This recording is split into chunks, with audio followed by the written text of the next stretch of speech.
Imagine standing on a battlefield in France during the final months of World War II. Through your binoculars, you spot hundreds of American tanks preparing to attack.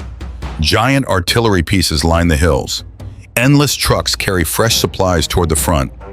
Radio operators fill the air with military messages, while generals confidently inspect their forces before what appears to be a massive offensive.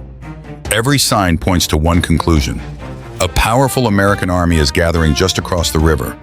Any sensible commander would rush reinforcements to stop the coming assault. There was only one problem. Almost none of it was real. The tanks were made of inflatable rubber. The artillery was hollow. The trucks weighed less than a few soldiers. The radio conversations were carefully scripted performances. Even the generals being seen by enemy spies were often ordinary American soldiers pretending to be famous commanders. Entire battlefields had been transformed into elaborate stage sets, designed not for cameras, but for Adolf Hitler's military intelligence. It was one of the greatest military deceptions ever attempted, and it helped save thousands of Allied lives without firing a single shot. For decades, almost nobody knew this story. The soldiers involved were ordered never to discuss what they had done. Their missions remained classified long after the war had ended. Families believed these men had served in ordinary military units. Friends never realized they had participated in some of the most extraordinary deception operations in military history. Only many years later would the world finally learn about a secret American force officially known as the 23rd Headquarters Special Troops, but remembered today by a far more fitting name, the Ghost Army. To understand why America created such an unusual unit, we have to return to one of the most dangerous periods of World War II. By early 1944, the Allied powers were preparing for the largest amphibious invasion ever attempted. Millions of soldiers, thousands of aircraft, and enormous naval fleets gathered across Britain for the invasion of Nazi-occupied Europe. Success depended on overwhelming German defenses before they could organize an effective response.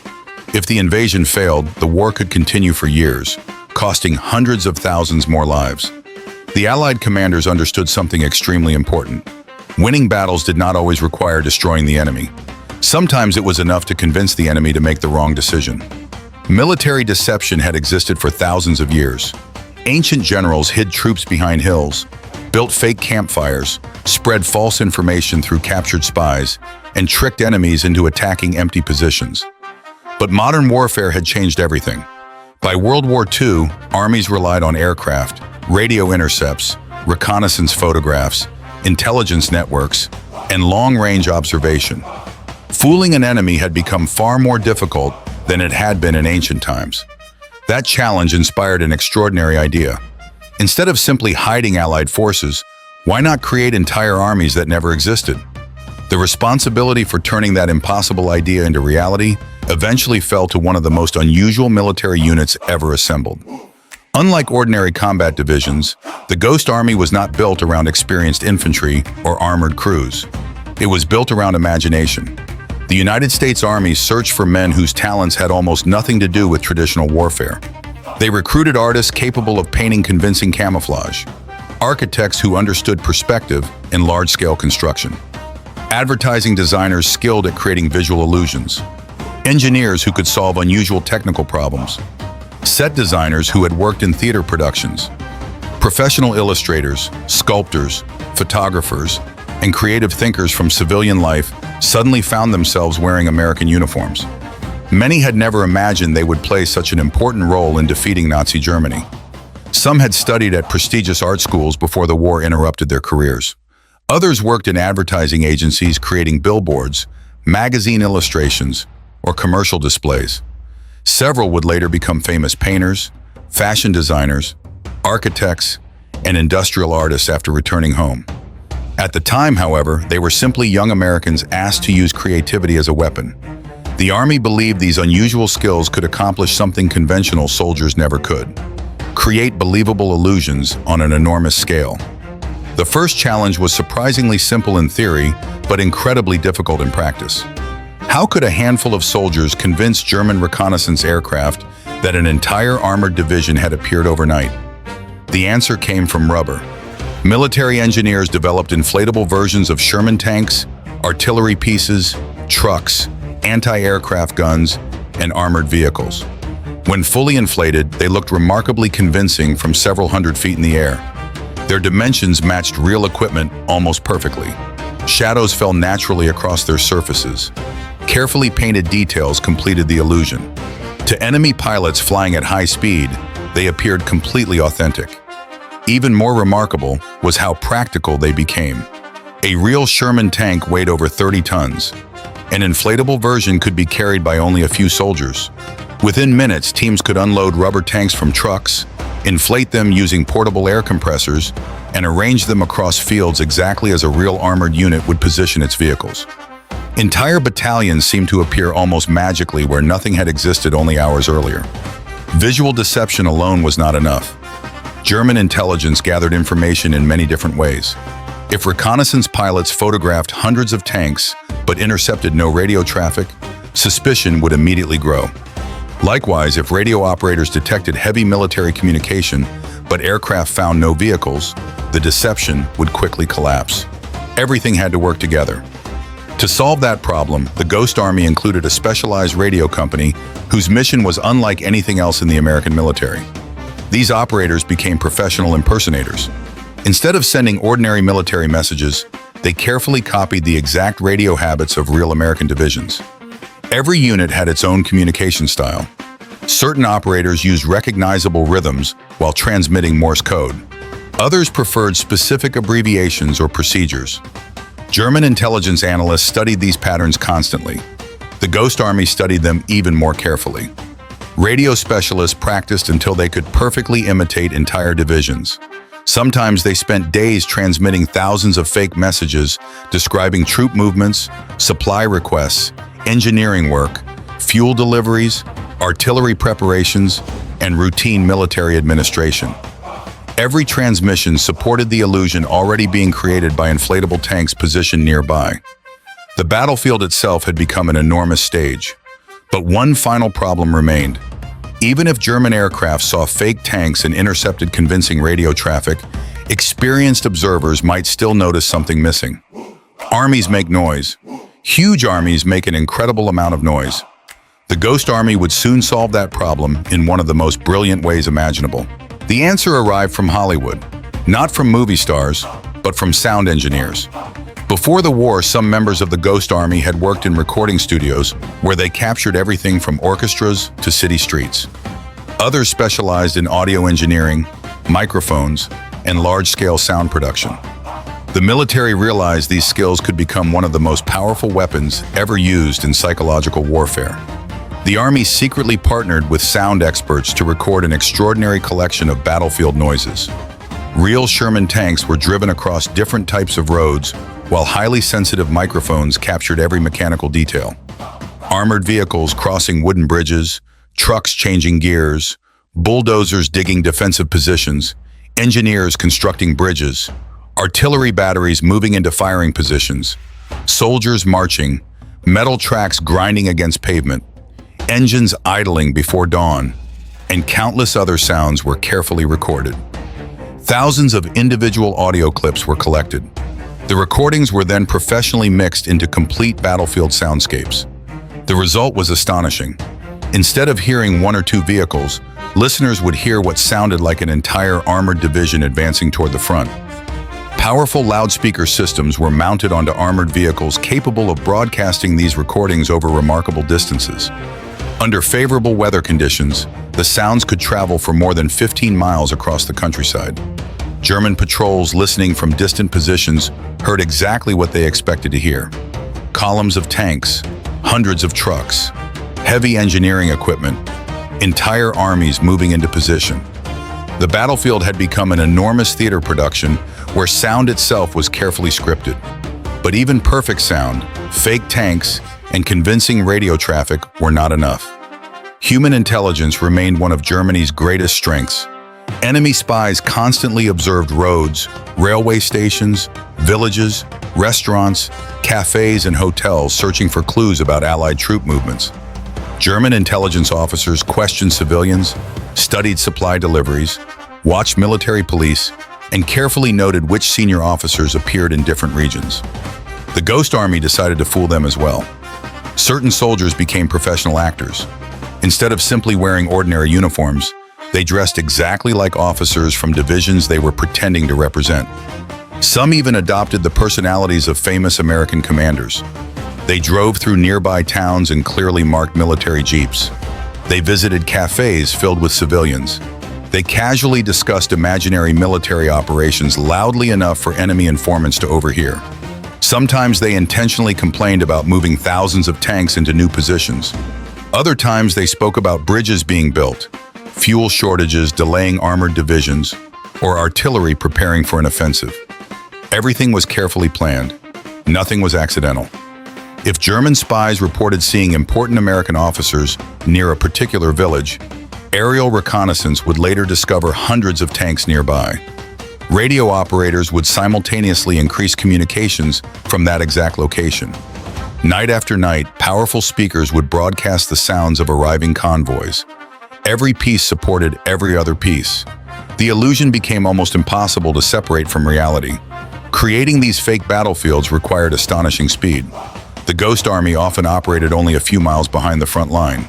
They frequently arrived after dark, unloaded inflatable equipment from trucks, inflated dozens of tanks before sunrise, installed fake artillery positions, stretched camouflage nets across carefully selected locations, organized realistic vehicle tracks through muddy fields, and positioned support equipment exactly where experienced reconnaissance officers expected to find it.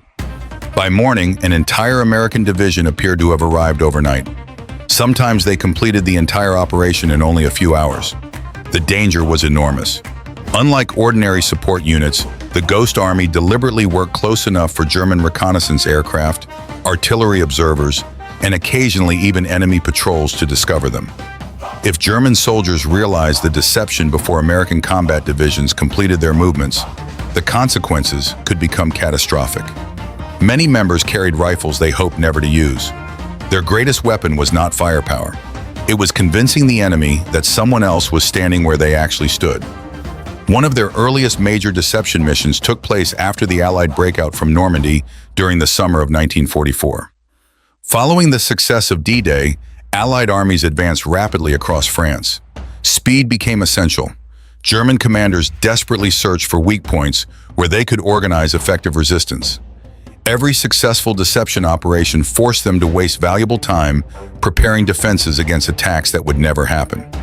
The Ghost Army repeatedly appeared where Allied commanders wanted German attention focused. Entire fake armored divisions suddenly emerged near important river crossings. Inflatable tanks gathered outside villages. Artificial supply depots appeared almost overnight. Radio traffic increased dramatically. Sound units filled the countryside with recordings of engines and heavy equipment. German intelligence responded exactly as Allied planners hoped.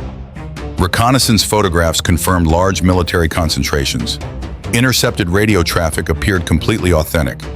Observers reported heavy vehicle movement. Commanders shifted valuable troops toward these imaginary threats, while real Allied forces quietly maneuvered somewhere else. The deception worked again and again. Then came one of the unit's most impressive missions. In September 1944, American forces prepared to cross the Moselle River near the French city of Metz. River crossings represented some of the most dangerous operations of the entire war. German defenders often concentrated artillery and machine guns along riverbanks, making any assault extremely costly. The Ghost Army received a dangerous assignment. They would convince German commanders that the crossing would occur somewhere entirely different. Inflatable tanks appeared miles away from the real crossing point. Fake artillery batteries occupied nearby hills. Powerful loudspeakers broadcast the sounds of engineers building bridges throughout the night. Radio operators filled the airwaves with messages describing imaginary preparations. Actors portraying senior officers deliberately appeared near the fake assembly areas. Everything suggested a major assault was about to begin. German commanders responded exactly as expected. Artillery shifted toward the false crossing. Defensive units strengthened positions facing the inflatable army. Meanwhile, real American engineers quietly prepared the actual crossing somewhere else. Thousands of soldiers crossed with far fewer casualties because German attention had been successfully diverted. No Hollywood production had ever influenced history on such a scale. Mission after mission, The Ghost Army demonstrated that creativity could save lives just as effectively as bullets. Yet with every successful operation, the risks grew even greater. Soon they would face their most dangerous assignment of the entire war, one where a single mistake could expose the illusion and place hundreds of real American soldiers in deadly danger. By the spring of 1945, Nazi Germany was collapsing. Allied armies were advancing from the west, while Soviet forces pushed relentlessly from the east. Entire German divisions were retreating, cities were falling one after another, and Hitler's commanders struggled to predict where the next major Allied attack would come from. Yet even during the final months of the war, deception remained just as valuable as tanks and artillery. Every German unit sent in the wrong direction meant fewer defenders standing against the real Allied advance. That was exactly where the Ghost Army would perform one of its greatest operations. The mission became known as Operation Viersen. In March 1945, the Allies prepared to cross the Rhine River, the last great natural barrier protecting the heart of Germany. Military planners understood that the Germans expected a massive crossing somewhere along the river. If too many defenders gathered at the real crossing point, thousands of Allied soldiers could die before ever reaching the opposite bank. The Ghost Army was given an extraordinary assignment. They would convince the German High Command that an entire American division intended to cross the Rhine several miles away from the actual assault. Once again, the strange army of artists, architects, actors, engineers, designers, radio operators, and sound specialists went to work. Hundreds of inflatable Sherman tanks appeared across open fields almost overnight. Rubber artillery pieces pointed toward the river. Fake supply dumps stretched for miles. Engineers intentionally left realistic vehicle tracks in muddy roads leading toward the false crossing area. Bulldozers created convincing signs of heavy military construction. Camouflage nets covered equipment that never actually existed.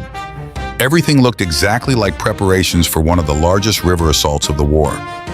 Then the radio operators began their performance. Thousands of carefully crafted radio transmissions filled the air. Orders requesting ammunition, reports describing bridge construction, medical supply requests, fuel deliveries, engineering updates, routine conversations between imaginary headquarters. German signal intelligence intercepted exactly what it expected from a major American offensive. As darkness fell, another part of the illusion came alive.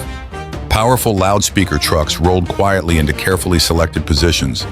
Soon the peaceful countryside echoed with the sounds of heavy armored columns approaching the river. Steel tracks grinding across roads, hundreds of trucks changing gears, military engineers assembling pontoon bridges, armored bulldozers clearing obstacles, soldiers shouting orders, entire battalions appearing to prepare for battle. The recordings continued throughout the night. German observers listening from across the Rhine became convinced they were hearing one of the largest troop concentrations on the Western Front. Meanwhile, something remarkable was happening several miles away. The real Allied assault force quietly assembled almost unnoticed.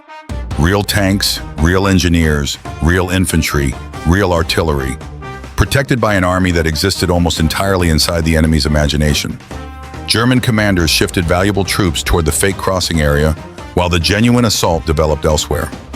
When Allied forces finally crossed the Rhine, resistance proved far weaker than many commanders had feared.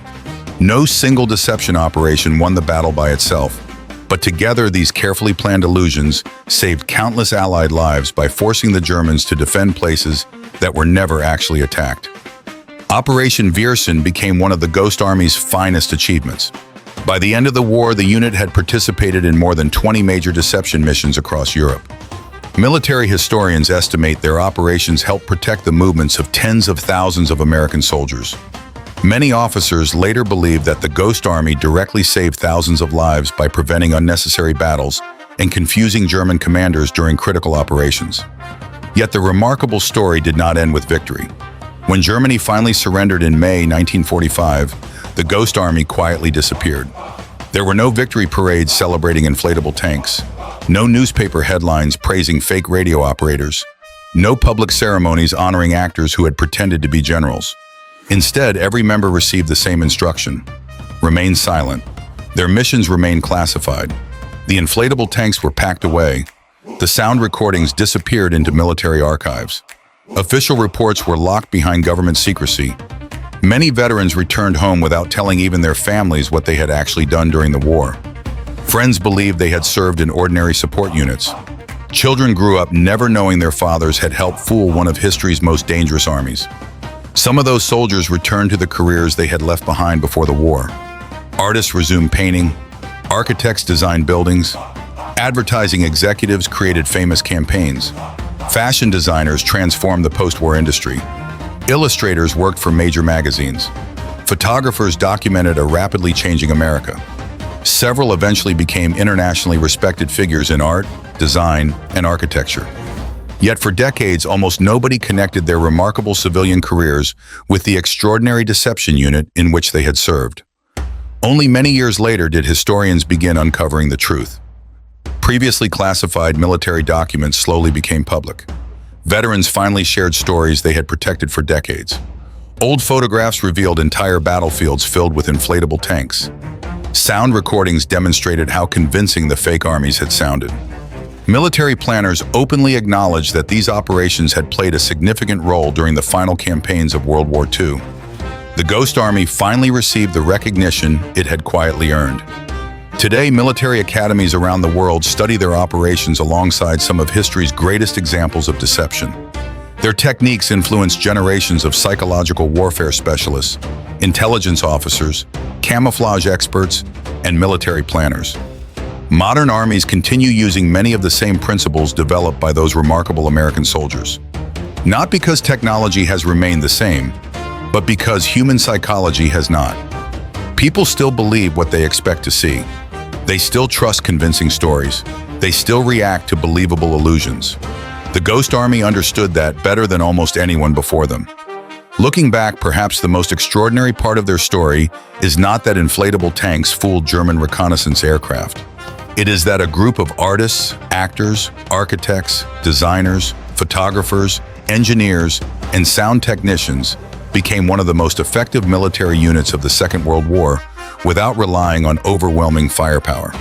They proved that imagination could become a battlefield weapon, that creativity could protect lives, that intelligence could outperform brute force. History often celebrates the generals who commanded enormous armies and the soldiers who fought legendary battles. But hidden behind many of those victories were men whose greatest weapon was neither a rifle nor a cannon. It was the ability to convince an enemy that fiction was reality. The Ghost Army never became famous because it was never supposed to exist. Its greatest victories were the battles that never happened, the attacks the enemy prepared for but never faced, and the lives saved because German commanders marched toward armies that existed only in rubber, sound, radio waves, and imagination. Sometimes the greatest military triumphs are not remembered for the battles that were fought. They are remembered for the battles that never had to be fought at all.